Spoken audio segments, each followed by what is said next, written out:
Former President Trump speaking to supporters at his Mar-a-Lago estate just 7 days before the final votes are cast in this election.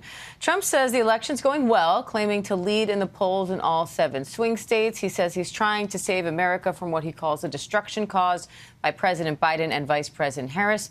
And he's accusing Harris of running a campaign of, quote, absolute hate. We have full team coverage breaking down the remarks. Let's bring in White House correspondent Karen Travers, ABC News Deputy Political Director Avery Harper, and ABC's Jay O'Brien for more. Avery, Trump focused heavily on immigration here. He played this video highlighting the murder case of a young woman with her mother blaming the administration for the fact that she was murdered by people in the country illegally. He also had another mother come up who's actually suing DHS, saying that based on the criminal history of the suspect in her daughter's death, he never should have been allowed into this country from El Salvador. And that first mother, that case had showed ICE had said they had the 2 men in custody and had released them. So they are blaming the Biden administration and Vice President Harris specifically for this. What did you make of that whole part of this speech, and how big is this issue with just 7 days until the final votes? Right. I think it's really important to note that those who are undocumented, they do not commit crimes at rates that are higher than those who are citizens of this country. But this, nonetheless, is a really powerful way to get at an issue that has become very important to many Americans who live very far from the border. This is not just a border issue anymore. Folks are concerned about the impacts of the migrant crisis in their communities. And we see former President Trump playing to that by bringing those folks out to talk about this story. And so when we look at the issue of immigration and polling, what we find is that more Americans trust former President Trump to handle the issue of immigration over Vice President Kamala Harris. And so he is betting big on an issue that he knows he's winning on. Karen, Trump also accused Harris of wanting open borders and said flatly that she's responsible for crimes committed by immigrants. How has the Harris campaign responded to those attacks? The vice president herself has responded to criticisms like this from Donald Trump and his allies by saying that she's the only person in this race that has prosecuted transnational criminal organizations, that she has prosecuted Mexican cartels and people who have trafficked guns and drugs and human beings at the border. And the vice president has said that she will put her record on strengthening the border up against anybody else. Now, of course, she's pointing to her record from her days back in California as a prosecutor. But Diane, she was asked in that interview that she did with Fox News about whether she would apologize to some of the families who were victims of, specifically those stories that you heard Donald Trump pulling out there on stage with those family stories. And she said that these are tragic cases and she can't imagine the pain that these families have been going through. And she said these experiences of loss that should not have occurred. Not a specific apology, though, to those families, but she had then tied it back to the border bill that Donald Trump had killed by telling Republicans to not vote for it in the Senate, a bipartisan border agreement. And Vice President Harris always goes back to that, saying that if that had gotten across the finish line, there would have been tougher border security and more border agents over the course of 2024. Yeah, we heard Kayla Hamilton's mother there say at the podium how thrown off she was by the fact that the vice president did not offer her a direct apology here.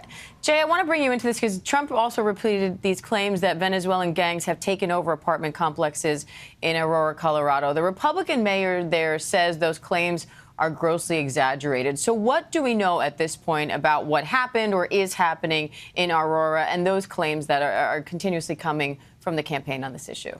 Well, remember, Diane, this is a story that the Trump campaign has tried to seize on because it went viral. Venezuelan gang at an apartment complex in Aurora, Colorado. Trump even made a campaign appearance, don't forget, to Aurora, Colorado to talk about this issue and to talk about undocumented immigration. But what the Republican mayor of that city has said, and he said this when Trump was making that campaign appearance, I'll read from his statement directly, is, quote, former President Trump's visit to Aurora is an opportunity to show him and the nation Aurora is considerably safe city, not a city overrun by Venezuelan gangs. That is contra to what the former president has said and what he just repeated in these remarks. Now, the 1,000-yard view of this news conference, whatever you want to call it, that Trump just gave is a pre-buttal, in a sense, to this speech that we expect to hear from Kamala Harris tonight on the Ellipse, the exact same spot where Donald Trump gave his infamous speech on January 6th. This was Donald Trump trying to demonstrate what he views as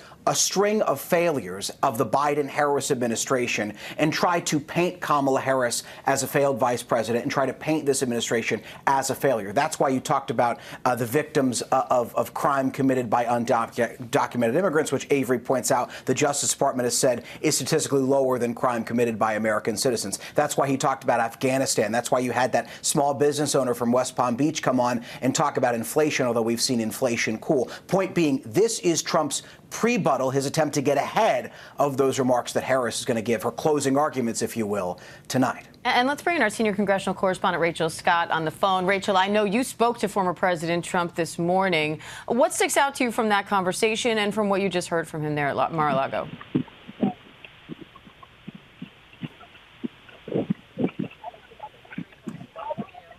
Rachel, Okay. It's Diane. Can you hear me? I don't hear anything.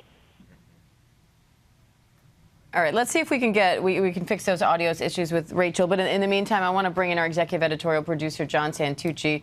Because, John, this is all coming against the backdrop of Trump and the campaign facing backlash over the rally at Madison Square Garden this weekend. Some controversial comments made there by a comedian that went up before President Trump, including saying that Puerto Rico is a floating island of garbage and a few other off-color remarks. Yeah.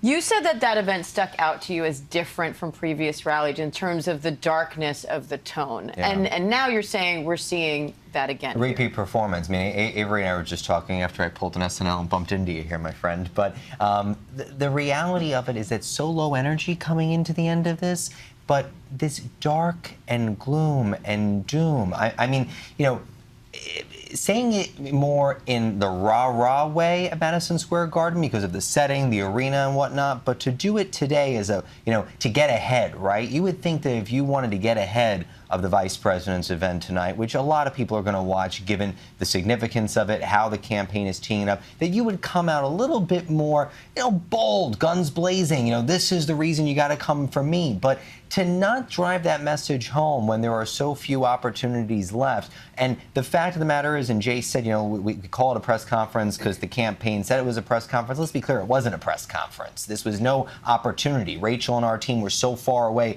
even, you know, shouting you couldn't have heard him for Donald Trump. But I think that what has been this campaign's MO for the last 2 years, a little more than that, since it was in November of 22 that he announced he was running, is that if you look at the two ballparks, it's the following. One, he's the victim. He has been the victim through everything, between the 4 indictments he has faced, throughout everybody coming after him. And two, that everything is horrible in this country, and he's the only one that can do something about it. And that's why you see the people that were up there today talking about immigration, talking about inflation. I don't think a business in West Palm Beach is the same as somebody in Middle America. So I think it does show a little bit of them trying to pull together an event last second here, which can't be understated given what happened at Madison Square Garden.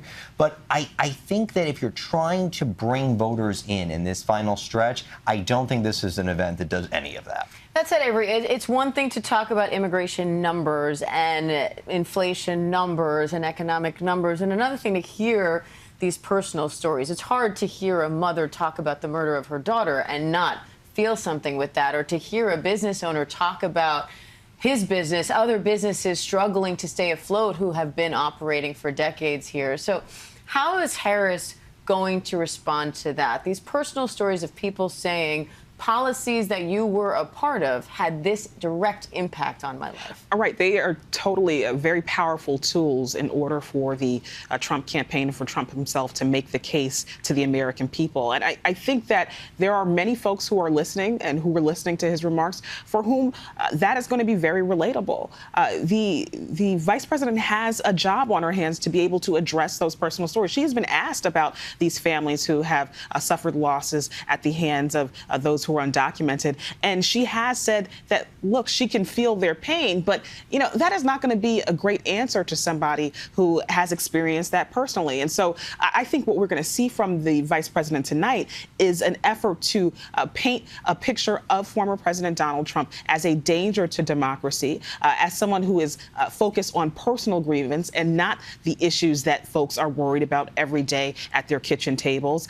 It just remains to be seen whether that's going to be successful enough to get folks to the poll to vote. And I don't want to put you on the spot, but has she ever answered directly these stories? Because this isn't the first time we're hearing these stories of these women. Has she ever answered directly why ICE released these two men who went on to allegedly kill this girl, or why this other teenager who was 17 years old was allowed in the country given his criminal history from his home country of El Salvador? She has been asked about cases like this, and what she has said is that there was a bipartisan immigration deal that was on the table to help address some of these issues, and that it was former President Donald Trump that bombed it, right? That has been her answer to this. She has said, again, that she feels the pain of the folks who have gone through these sorts of incidents.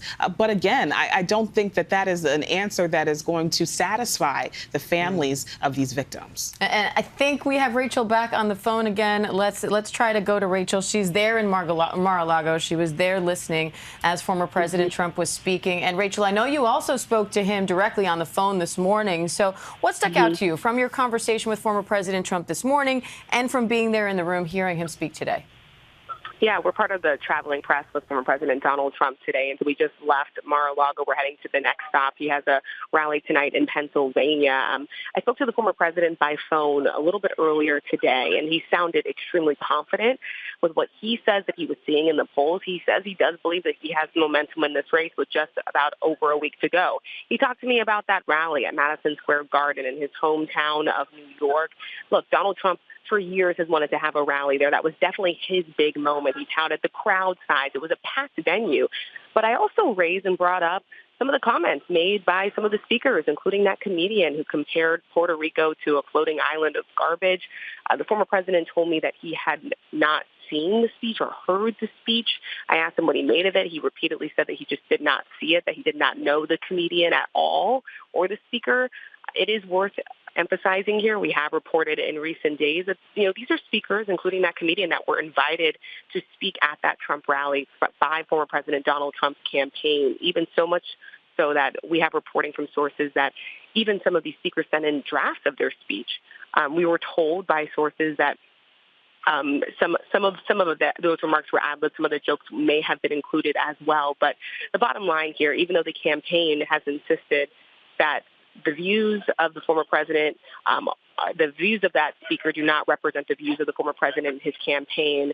When we talked about it today earlier and asked him what he thought about it, he did not outright denounce it, Diane. John, I want to end here with the polling data, because we heard the former president say he thinks he's winning in all 7 swing states. What is the latest in terms of those numbers, how they're looking with just 7 days to go, and ultimately, how do you think he did today in trying to pre-butt, if you will, what we are likely to hear from Vice President Harris tonight? Listen, as far as polling is concerned, for our viewers, you can go to 538, our partners, and see the polling averages. I mean, it is neck and neck across this country. It is really, depending on which way the wind blows, as one Trump person said to me yesterday, Diane. Look, they know this is a tough fight. All eyes, as far as my sources are concerned, in Trump orbit, are focused on Pennsylvania. They believe that is the make or break state for them come a week from today. As far as this event today, does any one event matter anymore? I mean, that really is the way I think we have to look at this. Think about the way we were talking about Madison Square Garden over the last 48 hours.